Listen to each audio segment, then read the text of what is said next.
हमारे जीवन शैली में बदलाव और दूषित खान-पान की वजह से कई रोग हमारे जीवन में असर दिखा रहे हैं।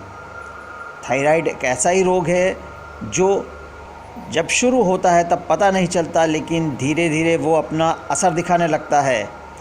थायराइड पर हमारे पाठकों ने कई सवाल भेजे थे, उनके जवाब दे रहे हैं प्रसिद्ध चिकित्सक डॉक्टर रजनीकांत मालोत। आइए डॉक्टर रजनीकांत मालोत से जानते हैं थायराइड के बारे में। सभी श्रुति पाठकों को डॉक्टर आर के मालोत का नमस्कार। आज हम एक ऐसी व्याधि के बारे में चर्चा करने जा रहे हैं जो मानव के ऊपर बहुत भारी हो चुकी है, जो आजकल चारों ओर ज्यादा सुनी जाती है। जी हाँ, आपने सही समझा, ये थायराइड रोग के बारे में चर्चा करने जा रहा हूं। थायराइड आज ऐसी स्पीडली बढ़ती जा रही रोग है जो कि चारों ओर थायराइड ही थायराइड सुना जा रहा है। पहले हम जानना चाहेंगे कि थायराइड क्या है। थायराइड हमारे शरीर में अवस्थित, गले के अंदर अवस्थित या घंट माला जो होती है, कंठ होता है, उसके ऊपर अवस्थित एक छोटी सी रचना है जो हमारे ट्रेकिया के ऊपर इस आकार की, तितले के आकार की रचना है जो 20 ग्राम का वजन लिए होती है। इसे अंतःस्रावी ग्रंथि के रूप में जाना जाता है। थायराइड ग्रंथि को हिंदी में अवटु ग्रंथि के नाम पे भी जाना जाता है। यह तितली के आकार की रचना होती है जिसके दोनों ओर 2 लोब होते हैं और बीच में जोड़ने वाला स्टमस होता है। यह ग्रंथि बहुत ही प्रभावी ग्रंथि है। ये शरीर का पावर हाउस कहलाती है। इसकी काम करने से शरीर सुचारू रूप से चलता है। बुद्धि और शक्ति का जो स्रोत बना हुआ आयोडीन को यो इकट्ठा करके थायराइड हार्मोन बनाती है और थायराइड हार्मोन हमारी उपापचय क्रियाओं को प्रभावित करता है और शरीर को संपूर्ण रूप से संपादित करता है। यह हमारे मेटाबॉलिज्म को कंट्रोल करती है। यह शरीर का पावर हाउस है। छोटी सी 20 ग्राम आकार की ग्रंथि इतना प्रभाव दिखा सकती है, यह बहुत ही सरप्राइज वाली बात है। आइए हम इस रोग के बारे में बात करते हैं। हमारे देश के अंदर बहुत सारे क्षेत्र हैं जहां आयोडीन की न्यूनतमता होती है। शरीर में शुद्ध आयोडीन तत्व की जरूरत होती है। हमारे हिमालय के तराई रीजन और पहाड़ी क्षेत्रों के अंदर आयोडीन कमी होती है क्योंकि आयोडीन बरसात में बह के चला जाता है, इसलिए साग सब्जी अनाजों में आयोडीन मिलता नहीं है।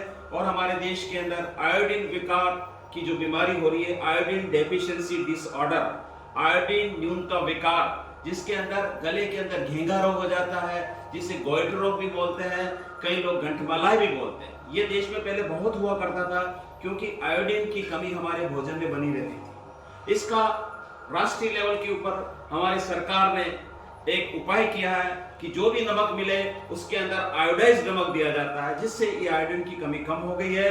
और आयोडीन आजकल इसलिए जो भी नमक हम खाते हैं उसे शक्ति और बुद्धि का प्रतीक माना जाता है। आयोडीन जब हमें शरीर में मिलेगा तो ये हमारा शरीर के अंदर घेंगा रोग नहीं होगा। लेकिन यह बीमारी अब कम हो गई क्योंकि पूरक आहार के रूप में हमारे बीच में सप्लीमेंट्री रूप में नमक में दिया जाने लगा है, इसलिए आज बच्चे और सब लोगों के अंदर घेंगा रोग कम देखा जाता है। लेकिन आजकल एक बीमारी बहुत ज्यादा हो रही है जिसे 2 रूपों में देखा जा सकता है। थायराइड ग्रंथि जब ज्यादा सक्रिय रूप से काम करती है तो हाइपरथायराइडिज्म रोग हो जाता है, जिसमें थायराइड की ग्रंथि का आकार बढ़ जाता है। और जब थायराइड ग्रंथि काम करना कम कर देती है तब हल्की सी सूजन हो जाती है, जिसे हाइपोथायराइडिज्म कहते हैं। थायराइड 2 एक्सट्रीम स्थितियों में होती है। जब थायराइड हार्मोन कम स्रावित करती है तो इसको हाइपोथायराइडिज्म कहते हैं, और जब ज्यादा स्रावित करती है तो हाइपरथायराइडिज्म कहा जाता है। हाइपोथायराइडिज्म रोग देश में बहुत सामान्य रोग है। हर पाठकों की ज्वलन समस्या, और उन्होंने मुझे कई लोगों ने पूछा है कि थायराइड के बारे में आप और विस्तृत रूप से बताएं, हाइपोथायराइडिज्म क्या होता है।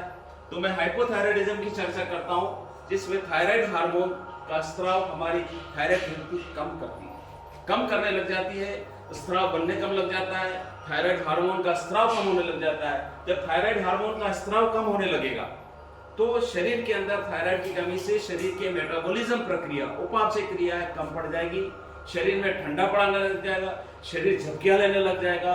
तो ऐसी विस्तृत रूप से कई लक्षण मुख्य रूप से आ जाते हैं। इस थायराइड ग्रंथि की कमजोरी महसूस होने लग जाती है, आदमी थकावट महसूस करता है, आदमी का वजन एकाएक बढ़ने लग जाता है धीरे धीरे। और जो महिलाएं होती हैं उनमें गर्भपात भी हो जाता है, बच्चा ठहर भी नहीं पाता है। कई लोग समझते हैं ये सुस्ती खा रही तो मानसिक विकार तो नहीं है, इस तरह के लक्षण आने लग जाते हैं। कई बार ऋतुस्राव में गड़बड़ी जाती है, बच्चियां बांझपन का शिकार हो जाती है। तो ये थायराइड हार्मोन्स का प्रमुख लक्षण है। लेकिन अगर विस्तृत रूप से हम देखना चाहें तो इस चार्ट के अंदर मैंने दर्शाया है हाइपोथायराइडिज्म के अंदर कि व्यक्ति कैसे मोटापा आ गया है, इसके अंदर शरीर के अंदर कैसी सूजन आ गई है, शरीर के अंदर कैसा ये चेहरा सूज गया। इस तरह के लक्षण बहुत सारे हैं जिन्हें मैं बिंदुवार आपके सामने बताना चाहूंगा। सबसे पहले लक्षण होता है अत्यधिक थकावट। ये सामान्य लक्षण है, कोई स्पेसिफिक रूप से हाइपोथायराइडिज्म के लक्षण नहीं आते। चिकित्सक के पास जाने पर ही बताता है कि इस तरह की समस्या है, आइए हम लोग थायराइड टेस्ट करें और थायराइड टेस्ट से इसका जानकारी मिल जाती है। तो प्रमुख लक्षणों के रूप में हम देखेंगे थकावट होना, चमड़ी रूखी हो जाती है, त्वचा रूखी हो जाती है, एकाग्रता में कमी हो जाती है, कंसंट्रेशन कम हो जाता है। व्यक्ति के अंदर थायराइड हार्मोन की कमी से वो सर्दी सहन नहीं कर सकता, उसे ठंड ज्यादा लगती है, थका थका लगता है, बर्दाश्त नहीं कर पाता है, उसे ज्यादा ठंडी लग जाती है, शरीर में सूजन आ जाती है, चारों शरीर के अंदर सूजन हो जाती है, पानी भर जाता है। और प्रबुद्ध अवस्था में मिक्सिडेमा नामक एक रोग होता है जो हाइपोथायराइडिज्म का बहुत प्रबुद्ध अवस्था है, जिसमें म्यूकोपॉलीसैकेराइड पूरे शरीर के अंदर जमा हो जाते हैं और अगर हम दबाव भी लगाएं चमड़ी के ऊपर तो गड्ढा भी नहीं बनता है और सूजन बनी रहती है। इसके साथ आदमी सुस्ती खाता है, मानसिक तनाव की स्थिति बनी रहती है, सुस्ती आने से शरीर की सब प्रक्रियाएं ठंडी पड़ जाती है, इसकी वजह से कोलेस्ट्रॉल बढ़ जाता है, जोड़ों में दर्द भी हो जाता है और मरीज की आवाज मोटी हो जाती है, भारीपन आ जाता है, हॉर्सनेस ऑफ वॉइस। हमारे स्वर ग्रंथियों के अंदर स्वर तंत्र की जो कॉर्ड होते हैं उसमें सूजन हो जाती है, जिससे आवाज मोटी हो जाती है, भर्राने लग जाती है। ये बहुत इंपॉर्टेंट लक्षण है। भूख कम लग जाती है, आदमी को बैठे बैठे नींद आ जाती है, जिसको हम लोग सोमनोलेंस बोलते हैं। आदमी को बैठे बैठे झपकियां लेने लग जाता है, सुस्ती खाता है तो उसको ज्यादा नींद आ रही है। क्यों आ रही है? क्योंकि शरीर का सिस्टम ही ठंडा पड़ता जाता है, पूरा मेटाबॉलिज्म ठंडा हो रहा है। क्योंकि थायराइड एक बहुत ही एक्टिव ग्रंथि है और शरीर की उपापचय क्रिया को बढ़ाती है, लेकिन ये सब कम होने लग जाता है। कब्जियत हो जाती है, शरीर की प्रक्रिया धीरे हो जाने से आंतें भी सुस्त हो जाती है, इसलिए खाना भी आगे नहीं बढ़ पाता है, कॉन्स्टिपेशन हो जाता है, पसीना कम हो जाता है, मांसपेशियां कम हो जाती है, व्यक्ति के अंदर कई स्मृति लॉस हो जाता है और बांझपन हमारी बहनों को शुरू हो जाता है। तो ये लक्षण बहुत कॉमन है। कई बार महिलाओं के अंदर 45 से 40 वर्ष की महिला समझती है मुझे रजोनिवृत्ति होगी और रजोनिवृत्ति के लक्षण है, शरीर में हार्मोन कम हुआ है। इसलिए हमारे कई पाठकों ने पूछा कि रजोनिवृत्ति और हाइपोथायराइडिज्म के बारे में बताइए। तो जो महिलाओं की रजोनिवृत्ति हुई है वे 35 साल की उम्र के बाद या उसके बाद भी अपना थायराइड हार्मोन चेक कराएं तो वो बीमारी शरीर के अंदर रजोनिवृत्ति के लक्षण है या हाइपोथायराइडिज्म लक्षण है। जब दोनों पता लग जाएंगे तो हाइपोथायराइड है तो उसका इलाज होगा और रजोनिवृत्ति है तो विटामिन सप्लीमेंट हार्मोन देने से ठीक हो जाएगी। कई बहनों के अंदर थायराइड बहुत कॉमन देखा गया है, परिवार जन्म हो जाता है, मैक्सिमम महिलाओं में ही हाइपोथायराइडिज्म देखा जाता है। यह बहुत ही कॉमन समस्या है और महिलाएं 100 लोगों में 80 महिलाएं होती, 20 पुरुष होते हैं। बाल उड़ जाते हैं लोगों पे, गंजे हो जाते हैं, एकदम स्पार्स हो जाते हैं। तो ये मोटे रूप से TSH हार्मोन टेस्ट कराने से पता लग जाता है। और जैसे मैंने बोला कि जो बहनों के अंदर बांझपन आ जाता है, बच्चा ठहर नहीं पाता है, शादी के 2 साल बाद उसे TSH टेस्ट कराना चाहिए। जो महिलाएं प्रेग्नेंट है उन्हें इंडियन थायराइड सोसाइटी का रिकमेंडेशन है कि TSH टेस्ट हो जाए कि इसके बारे में थायराइड है कि नहीं। अगर वो प्रेग्नेंट भी होगी तो बाद में बच्चे का गर्भपात भी हो सकता है। जो बच्चा पेट में पैदा हुआ वो अल्पमंद बुद्धि का भी पैदा हो सकता है, क्योंकि उसको थायराइड हार्मोन का मिलेगा नहीं तो बच्चे के अंदर बुद्धि नहीं आएगी। बुद्धि नहीं आएगी तो बच्चा क्रेटिन चाइल्ड पैदा होगा या बच्चा IUD हो जाती है, इंट्रायूटेराइन डेथ भी हो सकती है बच्चे की। तो ये थायराइड हार्मोन एक चमत्कारिक चीज है, इसके बारे में बहुत जाना। स्पेशल हमारी बहनें जो मोटापे से ग्रस्त हैं, मोटापा भी कई बार होता है, बच्चे भी मोटापे ग्रस्त हैं, तो मोटापा है या हाइपोथायराइडिज्म है, दोनों को डिस्टिंग्विश करने के लिए भी TSH टेस्ट होना चाहिए। कई बच्चे माँ बाप लेके आते हैं कि मेरा बच्चा मोटा हो गया है तो इस बच्चे को हम लोग थायराइड करते हैं और कई बच्चों के अंदर थायराइड हाइपोथायराइडिज्म देखा गया है। इसलिए मोटापा और दोनों को डिफरेंशिएट भी किया जाता है। हाइपोथायराइडिज्म के बाद एकदम स्थिति दूसरी आती है जिसे बोलते हैं हम लोग हाइपरथायराइडिज्म। ये स्थिति कम देखी गई है लेकिन बहुत ज्यादा देखी भी जाती है। हाइपरथायराइडिज्म जैसा कि बोला कि थायराइड ग्रंथि जो है हमारा स्राव ज्यादा निकालने लग जाती है। थायरोक्सिन हार्मोन, T4 हार्मोन और T3 ट्राइआयोडोथायरोनिन हार्मोन, 2 हार्मोन जो हमारे आयोडीन से मिलित होते वो जब शरीर से निकलते हैं तो वो ज्यादा मात्रा में बनने लग जाते हैं। जब मात्रा ज्यादा बनने लग जाएंगे तो थायराइड ग्रंथि के अंदर सूजन आ जाएगी, हल्की ग्रंथि गले में सूजन बन जाएगी और ये बीमारी बहुत विशेष रूप से देखी गई है। एकाएक आदमी का वजन कम हो जाता है, चिड़चिड़ापन आ जाता है, बेचैनी होती है, घबराहट होती है, एकाएक वजन की कमी आ जाती है। कई बार लोग बोलते हैं मेरा 10 किलो, 20 किलो, 15 किलो वजन कम हो गया, सब मेरे को क्या पता क्या है, डायबिटीज तो नहीं हो गया। जी हाँ, नहीं, ये हाइपरथायराइडिज्म का लक्षण है। इसके अंदर शरीर ज्यादा काम करने लग जाता है, ऊर्जा ज्यादा चलने लग जाती है, तो ऊर्जा ज्यादा हो जाने से शरीर में प्रोटीन खत्म हो जाता है और आदमी ढीला पड़ जाता है, एकदम यकायक रातों रात वजन कम पड़ जाता है। कई बार बोलते मेरे बच्चे की शादी थी और मैं काम में लग गया और मेरा वजन कम हो गया। जी हाँ, ये हाइपरथायराइडिज्म है, ये मानसिक रोग नहीं है। थायराइड हार्मोन की ज्यादा वजह से शरीर के अंदर कंपन आने लग जाते हैं, हाथ धूसते हैं, जीभ धूसती है। कई बार चाय पीते हैं तो चाय का कप हिलता है, हाथ से लिखते हैं तो लिख नहीं पाते। और इसके लिए हम लोग टेस्ट करते हैं कि हाथ के अंदर 2 कागज अगर हम लगाए जाए और अगर व्यक्ति का हाथ धूसता है ऐसे, तो समझिए कि उसको कंपन रोग है। कंपन रोग ये कॉमन चीज है जो हाइपरथायराइडिज्म होती है। पल्पिटेशन, धड़कन धप धप धप धप बढ़ जाती है, महसूस करता है लोगों की 100, 150 तक बढ़ जाती, 160 तक बढ़ जाती है। इतनी सारी धड़कन बढ़ना भी हार्ट की एक्टिविटी को बढ़ा देता है। कई बार हार्ट फेल हो जाता है, हार्ट अटैक भी हो सकता है। अनिद्रा आती है, आदमी बेचैन रहता है।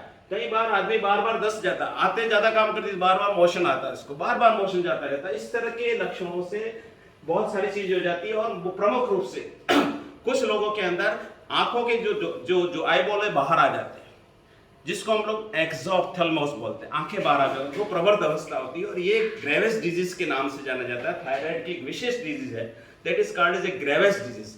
आंखें बाहर आ जाएगी और आदमी की आंखों के अंदर फिर रेटिना में प्रॉब्लम आ जाएगी। तो ऐसी स्थिति के अंदर ये थायराइड गोइटर भी दिखेगा और शरीर के अंदर ये, तो कई बार मानसिक रोग ना होके या शरीर सुस्त होने से मानसिक रोग न मान के हर व्यक्ति का TSH टेस्ट हो जाना चाहिए, जिसको कंपन हो रहा है, जिसका एकाएक वजन कम हो गया है। और प्रमुख रूप से मैं यह कहना चाहता हूं कि जिन लोगों को थायराइड की बीमारी है या अन्य कोई रोग है जो ऑटोइम्यून डिजीज है, गठिया जोड़ वाली है, तो उन लोगों में थायराइड के साथ साथ डायबिटीज की संभावना ज्यादा रहती है। डायबिटीज और थायराइड दोनों सगी बहनों के रूप में काम करते हैं। ये खराब जुगलबंदी, इसलिए जिसको भी हाइपोथायराइडिज्म है उसका डायबिटीज टेस्ट हो जाना चाहिए, और जिसका डायबिटीज है उसका thyroid test, TSH hormone test हो जाना चाहिए। तो इस बीमारी के बारे के अंदर हमारे कई पाठकों ने पूछा कि हम लोग क्या करें, तो हमारा ये सुझाव है कि जो मोटे लोग हैं वो अपना टेस्ट कराएं, जो बहने वो अपना TSH टेस्ट कराएं, जिससे पता लगे कि जीवन की गुणवत्ता क्यों खराब हो रही है या क्या समस्या है। क्योंकि ये बहुत कॉमन बीमारी है, हर 2-3 मकान के बीच में एक महिला हाइपोथायराइडिज्म के रूप में ग्रसित होती है। इसलिए मेरा सभी पाठकों से निवेदन है, स्पेशल हमारी बहन है, हमारी जो शादी करने वाली बहन है या जो नवविवाहित शादी है किए हुए, वो सब अपना TSH हार्मोन टेस्ट कराएं, जिससे पता लग जाएगा कि थायराइड है। प्रमुख हाइपोथायराइडिज्म महिलाओं के अंदर परिवारजन्य रोग चल जाता है, माँ है तो उसको बेटी को संभावना ज्यादा बनेगी, जिससे जीवन की गुणवत्ता कम हो जाती है। और महिलाओं में जीवन की गुणवत्ता खराब हो जाती है तो पूरा परिवार डिस्टर्ब होने लग जाता है। उसी तरह हाइपरथायराइडिज्म कम देखा गया, लेकिन इसकी वजह से कई लोगों का जीवन चर्चा बिगड़ जाती है और ये इसको ठीक किया जा सकता है। हाइपोथायराइडिज्म को ठीक करने के लिए बाहर से हार्मोन देना, हमें थायरोक्सिन हार्मोन देना है, और जहां ज्यादा थायराइड हार्मोन आ रहा है तो वहां हमें कई दवाएं आती है, नियोमर्केजोल और बहुत सारी दवाएं हैं जिससे हम लोग इसको कंट्रोल कर सकते हैं।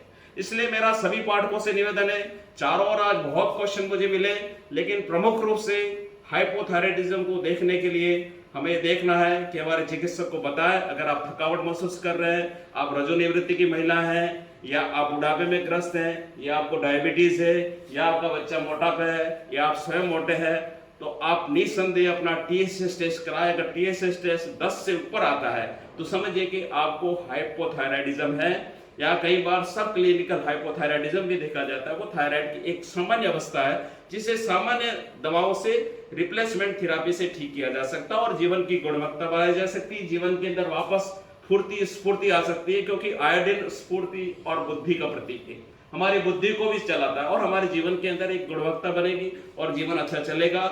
और हमेशा फिर थायराइड का टाइट्रेशन किया जाता है, हर 6 महीने के अंदर हम लोग थायराइड TSH टेस्ट करते हैं। इसलिए सभी से निवेदन है कि अपने थायराइड को संभालने के लिए अपनों को, साथ में एक प्रमुख रूप से मैं कहना चाहता हूं कि जीवन को लाइफ स्टाइल मॉडिफिकेशन करना बहुत जरूरी है।